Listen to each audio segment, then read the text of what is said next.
Hello, everyone. My name is Sue Gallagher. I'm the facilitator of our Mercy Nonviolence Issue Group.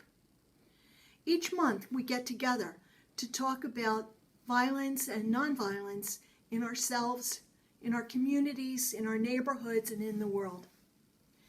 We're so pleased to welcome you today to this session with Nelly Del Cid, our associate in Mercy from Honduras. During the session, Nelly explains to us her own journey from violence to nonviolence, and she explains the way she developed a program for her community in Honduras geared toward nonviolence. We hope you will enjoy it, and we know you will be inspired. Thank you.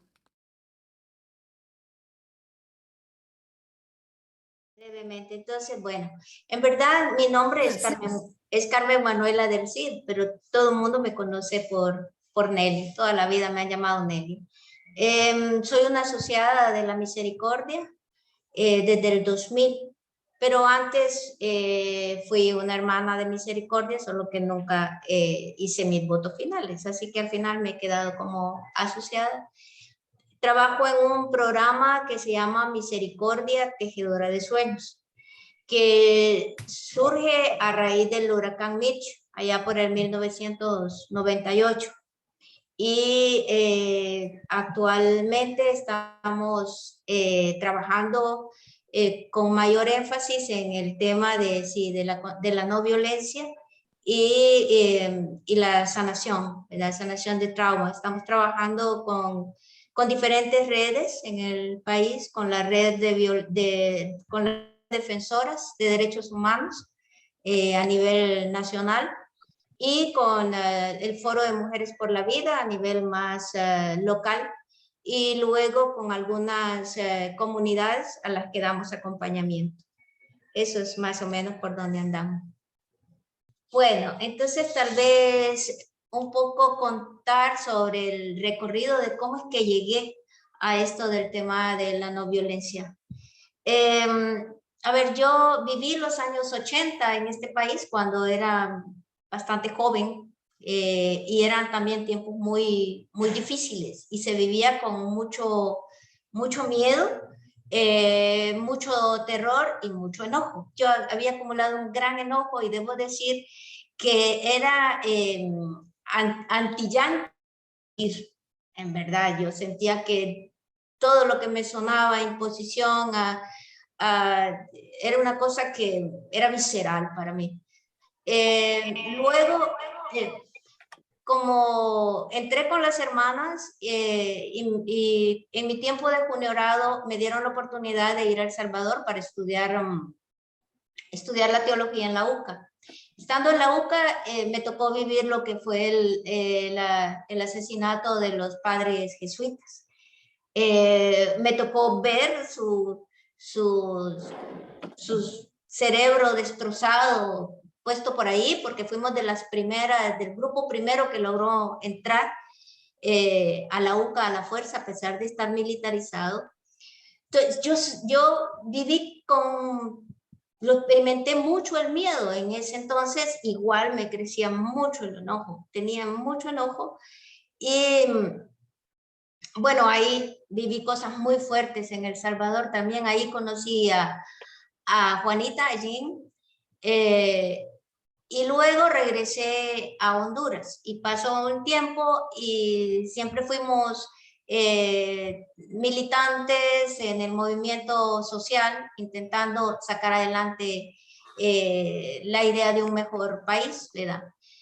Con la llegada de los 2000, pues hubieron muchos cambios, muchas cosas iban habiendo y luego en el 2009 se dio el golpe de Estado. El golpe de Estado, yo ya estaba en otro momento porque ya estaba un poco más adulta, ya podía entender mucho más otras situaciones, pero el golpe de Estado fue algo que como país en cierta manera nos dio un golpe, valga la redundancia, muy fuerte porque era como despiértate, ¿verdad?, de lo que estamos viviendo. Y bueno, anduvimos en todas las movilizaciones que se dieron y fue peor de lo que yo había vivido en El Salvador. O sea, el nivel de persecución y de violencia en las calles era terrible. O sea, nos tocó correr un montón de veces con ese miedo de sentir que te van a partir la vida, ¿verdad? Porque yo nunca he sido una persona que tiene suficiente carne, siempre he sido muy huesito. Y yo sabía que si me golpeaban iba a ser una cosa seria para mi salud. Y con todo eso, el enojo me crecía, el enojo me crecía. Yo me sentía por dentro como demasiada rabia, demasiado enojo y con deseos incluso de que gente muriera o de que hiciéramos algo, no sé, todas las voces que se oían, pero al mismo tiempo era darme cuenta, no puede ir por ahí, no puede ir porque siempre va por el mismo lugar y terminamos en el mismo sitio. Luego de eso, yo viví en las calles una de las experiencias más grandes de la no violencia. O sea, yo había visto antes la película de Gandhi, de otras películas de personajes célebres de no violencia. Pero me tocó vivir un episodio en las calles que para mí fue como crucial.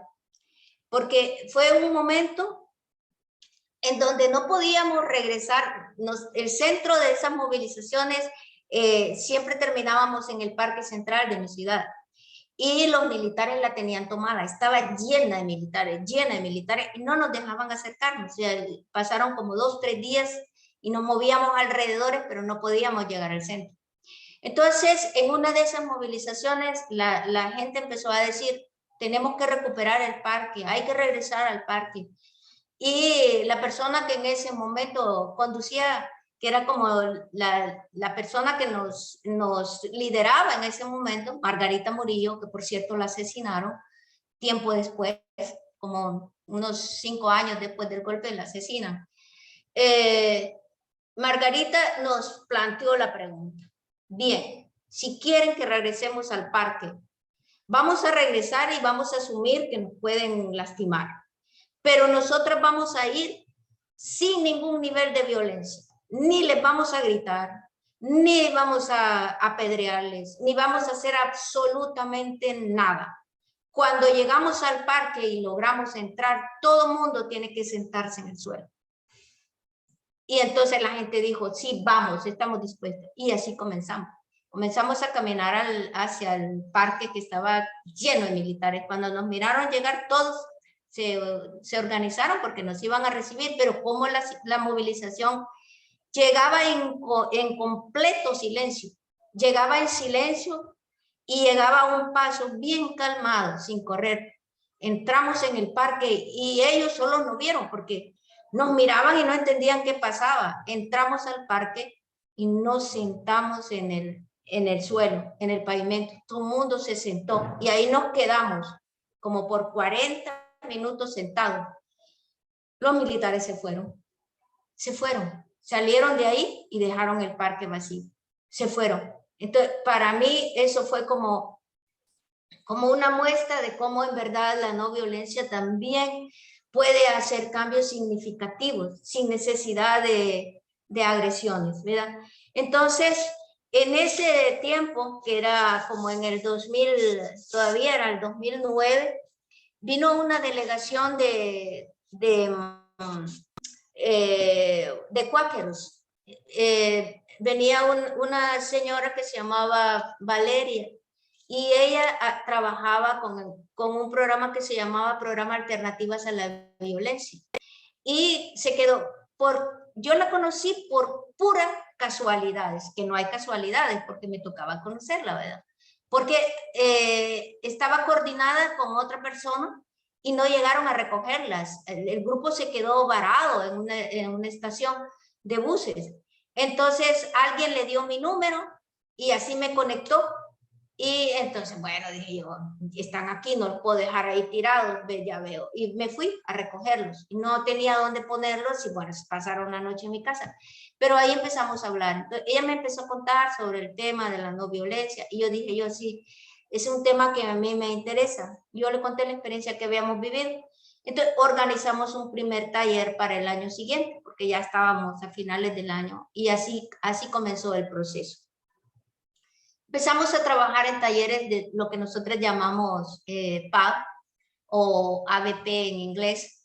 Y era un proceso donde era comenzar a conectar con tu propio enojo, ¿verdad? Y entonces era como darme cuenta cuán enojada yo estaba y cómo era que yo misma generaba violencia, porque si me paraba un policía en la calle, no me podía quedar callada. Entonces decía cosas y entonces otra persona me reaccionaba. Entonces, empecé a entender cómo es que funciona la dinámica de la no violencia y cómo muchas cosas empezaba por mí. Si realmente yo quería cambiar algo, yo tenía que empezar por mí. Yo decidí comprometerme conmigo misma. Empecé a desmontar mis propias creencias y como me hice facilitadora, eso me dio un chance increíble, ¿verdad? Porque en cada taller que facilitábamos, yo aprendía algo más. Y me daba cuenta que todavía tenía algo más ahí. Y así, y entramos en toda esa línea de aprender a nombrar y aprender a trabajar en base a unos principios que eran como muy fundamentales. Y el primer principio era ¿cómo decir? Como reconocer que toda persona tiene dignidad. No importa qué, tiene dignidad. Es una persona que tiene dignidad y entonces si yo soy consciente de eso, yo no debo perder de vista eso, ¿verdad? Y era empezar a trabajarnos también desde las creencias, lo que llamamos los mandatos de vida que aprendemos desde pequeños.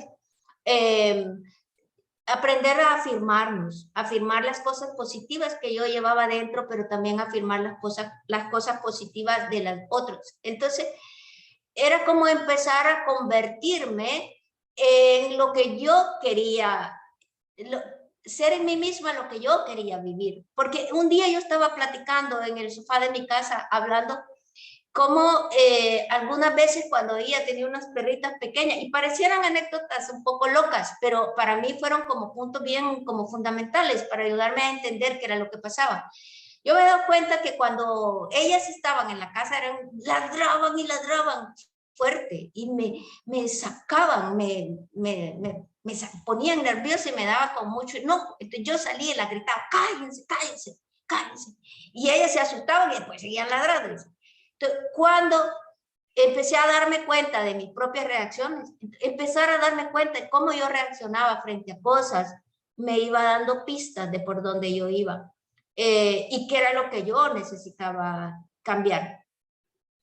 A partir de ahí yo empecé un poco más a mirarme a mí y a mirar mis propios comportamientos y a desmontar mis propias creencias. Y pensé, si hay algo que nos mueve es la utopía, pero me reflexioné, la utopía es el sueño que yo creo que debería de pasar como un país ideal y todo. ¿Y qué tal, dije, si yo comienzo a vivir como si ya viviera en esa utopía? ¿Y eso qué significa? Era mi cambio de actitud. Entonces, ¿cómo iba con mi vecina que me echaba tanto humo? Entonces, empecé a negociar cómo hacemos la cosa, cómo ya que el humo no llegara tanto a la casa. Empecé a darme cuenta cómo también la violencia estaba tan interiorizada que ni siquiera me daba cuenta cómo me maltrataba a mí misma. Entonces empecé a mirarme los pensamientos que me habitaban, empecé a mirarme la forma en que me alimentaba, las horas en que dormía, las cosas que veía o las cosas que leía. Y empecé a ser como más selectiva en esas cosas para cambiar. Y empecé a darme cuenta que no importaba qué, lo importante era que mantener una actitud siempre a encontrar como las enseñanzas que cada momento que yo vivía me podía dar para hacer lo que necesitaba hacer.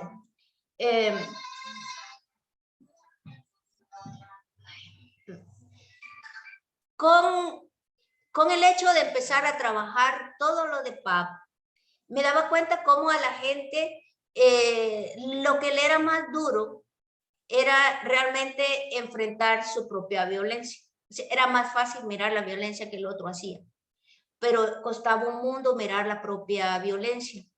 Y empecé a darme cuenta que para hacer un cambio se necesita comprometerse. Si no había ese nivel de compromiso, nada podía, no, nada iba a cambiar, porque siempre estábamos esperando que las estructuras cambiaran.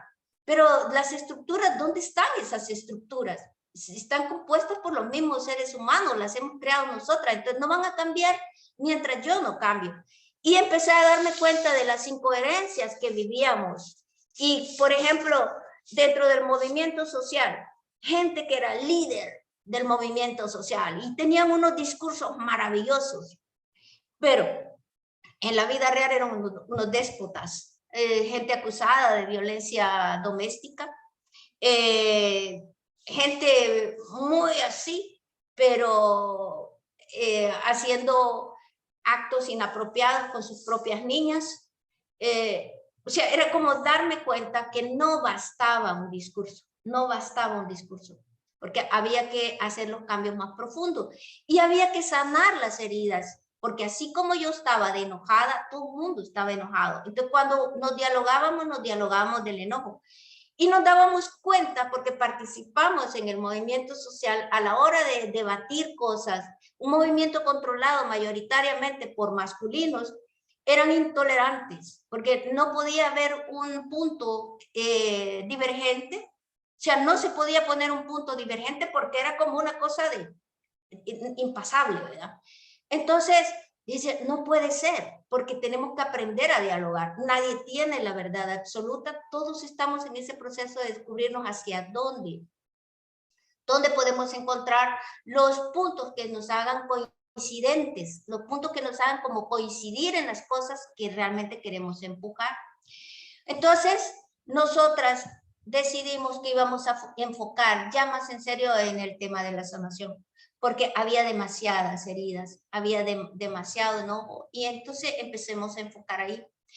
Y en este proceso hemos ido trabajando con la red de defensoras de derechos humanos en el país, la mayoría mujeres, ¿verdad? Porque el foco de nosotras está más con el trabajo con mujeres que con hombres. Y era reconocer cómo había un volcamiento total hacia la lucha, hacia el movimiento, pero con un abandono increíble de sí mismas. O sea, la lucha, entre comillas, era lo más importante, no importaba cómo andaban la salud. Varias de esas defensoras en su tiempo desarrollaron enfermedades que al final se volvieron incurables, como el cáncer, ¿verdad? Una lideresa campesina buenísima, pero era como no había tiempo para ella. Todo el tiempo de las 24 horas, ni se dormían las 24, ni se dormían las horas reglamentarias por el proceso de la lucha. El desgaste era tanto que al final terminaban enfermando. Entonces era como aprender a encontrar el equilibrio, y ese es el punto donde vamos como trabajando. Era como recuperar que cada cosa debe tener su lugar. No es que abandonemos el luchar, sino que hay que cambiar la estrategia.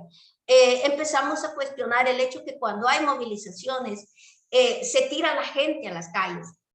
Los cuerpos son agredidos. Sin embargo, jamás se arriesgaban los bienes. Nunca dijeron, pongamos todos los carros ahí. Nadie arriesgaba sus vehículos. Sin embargo, sí arriesgaban los cuerpos de las personas. Entonces, ¿cómo era eso posible? Entonces, había que cuestionar esas maneras de lucha. Y claro, no es fácil, nada fácil, porque cada quien ya está metido en que así lo hemos hecho siempre y no cambia. Entonces, por eso hemos empezado a trabajar más desde el otro lugar, de empezar a cuestionar las creencias que hay detrás de las cosas, de cómo nos vivimos, empezar a recuperar también el cuerpo como un lugar de gozo, de alegría, de placer, porque todo eso estaba negado.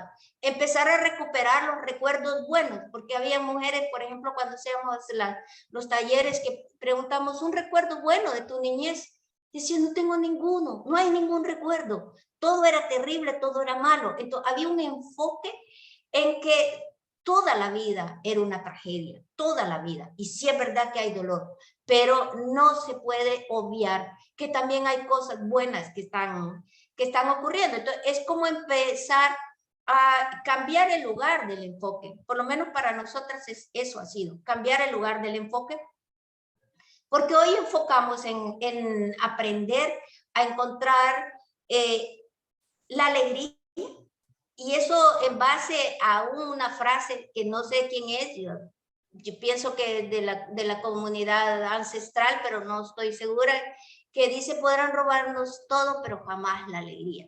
Entonces hay que trabajar la alegría.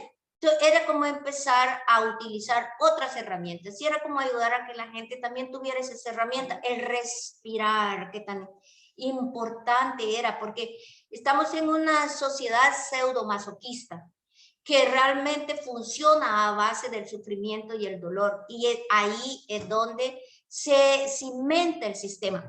El sistema está cimentado en el miedo. Por eso cada oportunidad para generar miedo es una manera de doblegarnos, es una manera de quebrantarnos y de separarnos. Y eso lo vimos con una claridad con la cuestión del COVID. Cuando el COVID vino, fue el imperio del terror y del miedo. Antes lo habían hecho con los militares en diferentes países, pero hoy se hizo ese miedo, se hizo de una manera globalizada, y eso trajo consecuencias increíbles al vivir de la gente, porque le deterioró más interiormente. Entonces, es como darnos cuenta que para salirnos del sistema, primero tenemos que darnos que asumir la manera en que me trabaja a mí, porque esto se mantiene a base del miedo y la generación de la violencia. Nos educan, por lo menos a nosotras en los países nuestros, nos educan a base de violencia. Nos corrigen con golpes. Así me criaron a mí, con golpes. Y así han criado un montón de otra gente. Llegan a unas relaciones y son relaciones también golpeantes, y aprendemos a disociarnos de nuestros cuerpos. Entonces, es como recuperar el cuerpo. Y dentro de la consigna feminista del movimiento de nosotras está mi cuerpo, mi primer territorio. Entonces, recupero mi cuerpo, y desde la recuperación de mi cuerpo yo lucho por mi territorio como tal, pero recupero mi cuerpo. No voy y pues, es salirme del lugar de la víctima, porque la víctima no tiene poder. La víctima se la cataloga como sin poder. Es salirnos de ese lugar y es empezar a recuperar la fuerza que tenemos. Y yo siento que eso ha hecho un montón de cambios, porque estamos, por lo menos con la gente que estamos trabajando, yo puedo ver cómo van dando pasos. Por ejemplo, yo trabajo en una comunidad ahorita indígena, tolupana, una situación de muy terrible, pues, de todo, ¿verdad? Divididas allá arriba entre los que sí se creen que luchan por el territorio y los hombres que mandan, toda esa división. Pero las mujeres empezaron a pasar por los procesos. Ellos nunca quisieron venir, a pesar de que los invitamos. Solo fueron mujeres. Estuvieron en todo un proceso, mujeres que nunca hablaban. Todo el tiempo era así como encorvadas, no te miraban, no te miraban. Ahora tienen un grupito que se han formado, hay más o menos como 26 mujeres organizadas, y ya muchas están hablando, muchas están nombrando, muchas están diciendo cosas, están gestionándose para ellas mismas, haciendo cosas para mejorarse el vivir. Y eso causa malestar a los otros que dicen: no, es que deberían de estar en la calle, aquí apoyándonos.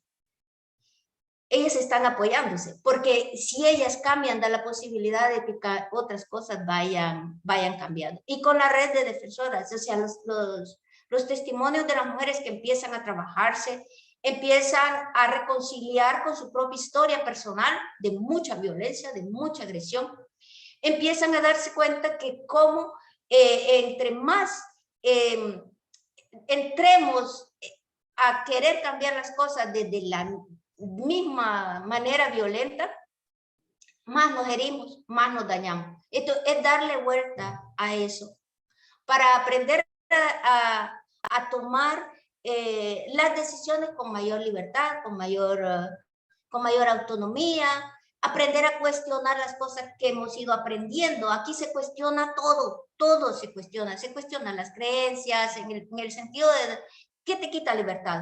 ¿Qué te ayuda a estar más contenta contigo mismo? ¿Qué son las cosas que te ponen como las trabas o tus propios obstáculos. ¿Cómo vas construyendo con las otras el sentido de la cooperación? ¿Cómo nos vamos a ir ayudando las unas a las otras? ¿Cómo ejercemos la solidaridad? ¿Desde qué lugar lo estoy haciendo? ¿Cómo voy construyendo la comunidad? ¿Cómo vamos haciendo cosas para que favorezcan no solo a mí, mi familia, favorezca a las otras personas? ¿Y cómo voy aprendiendo a resolver cuando yo misma estoy muy brava con mi propia familia o tengo un conflicto familiar, un conflicto vecinal, un conflicto grupal? ¿Cómo voy?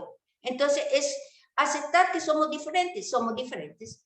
Somos diferentes, pero en esas diferencias radica el sentido que somos iguales, iguales en dignidad, y que no tengo yo la razón única. O sea, la razón no va, o sea, todo el mundo tiene un poquito de verdad, porque cada quien jala un poquito de verdad, porque hay percepciones que hacemos que están basadas en creencias que tenemos. Entonces, es aprender a liberar la creencia. Y una creencia que para nosotros es bien importante liberar es el miedo a morirnos.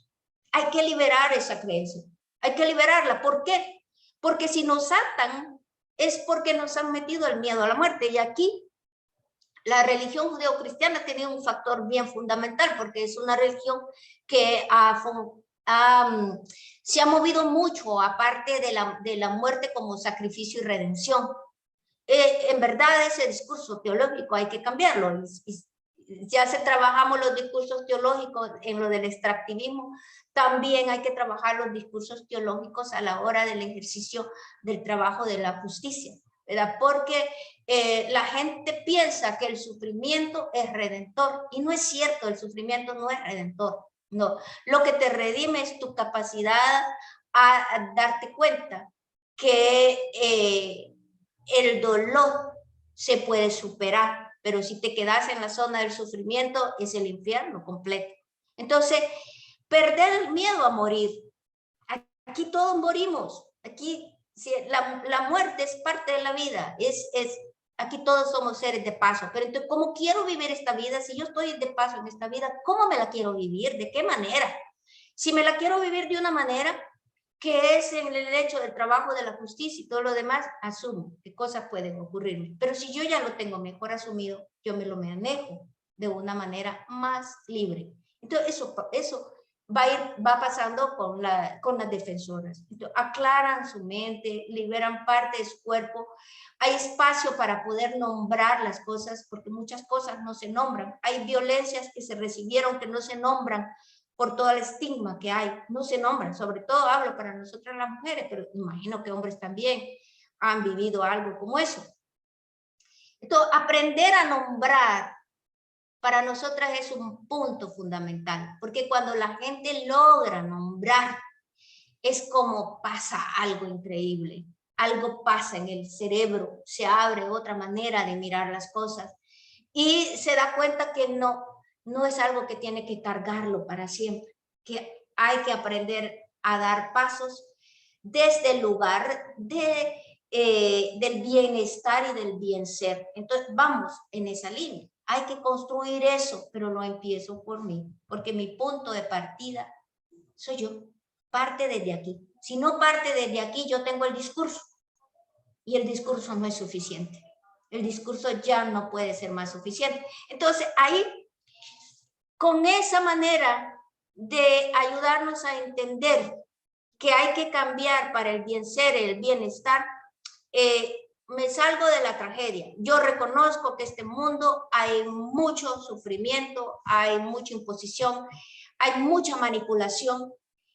Yo lo reconozco, pero me doy cuenta que yo tengo la capacidad de poner mi energía desde otro lugar para hacer los cambios que necesitan ser hechos, sin necesidad de desgarrarme por dentro, por el enojo, por el odio, por el rencor, por la furia. Ya no me duelen las mandíbulas. Antes me dolían la mandíbula, hasta los oídos me dolían del enojo que yo tenía.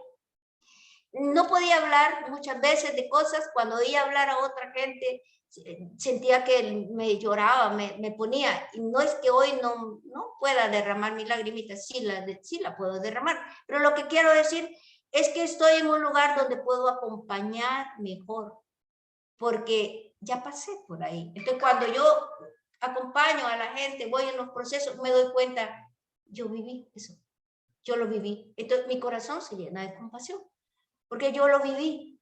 Entonces, no desde el juzgamiento. Antes estaba desde el juzgamiento. Ay, ¿por qué no hizo esto? ¿Por qué no hizo lo otro? Desde el juzgamiento. Me doy cuenta que la cosa no va por ahí, no va. Entonces, en el trabajo que vamos haciendo, procuramos que la gente pueda sentir un lugar de confianza donde pueda abrirse y exponer, hablar, sentir, darse el permiso para sentir.